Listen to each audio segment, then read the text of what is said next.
Ngayong umaga nakatakdang iuwi sa General Santos City ang labi ng namatay na 23 anyos na flight attendant na si Christine Dacera. Ang pamilya Dacera nagsalita na kaugnay sa naging desisyon ng piskal na palayain ng ilang sangkot sa kaso. Live mula sa NAIA Terminal 2 may unang balita si Mai Bermudez. Mai. Igan, iuwi na sa General Santos City ang labi ng nasawing flight attendant na si Christine Dacera ngayong umaga. Ayon sa tiyahin ni Dacera, inirerespeto nila ang naging desisyon ng Makati Prosecutor's Office kaugnay sa pansamantalang pagpapalaya sa mga suspect sa kaso.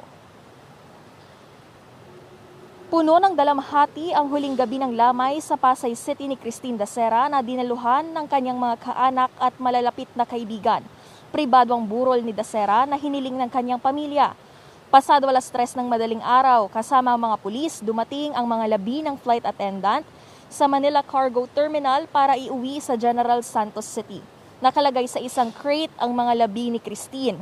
Labis pa rin daw ang paghihinagpis ng kanyang pamilya sa pagkamatay ni Dacera.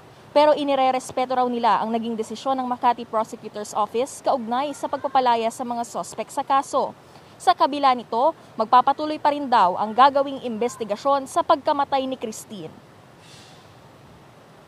Pagdating sa mga ganyang bagay, kumbaga mag-i-expect ka na merong mga ganon kasi syempre may mga lawyer din sila. So kami din ngayon, paano ba sasabihin to? Parang sundin lang muna namin kung ano yung naging, respetuhin lang muna namin kung ano yung nagiging desisyon. So like I said, hindi lahat yan may process yan. Pero pareho lang kami may pinaglalaban eh. Kahit balik-balik na rin natin hindi na rin natin may babalik ang buhay ni Christine. Sa part kasi namin, ang role lang talaga ng family is kung ipaglaban lang namin talaga kung ano din yung namin ngayon, nararamdaman namin ngayon. Nakakausap naman namin ng NBI, nagko-coordinate naman sila sa amin. So lahat naman ng kailangan nila na ibigay na namin about the autopsy hindi muna kami pwedeng magsalita dyan.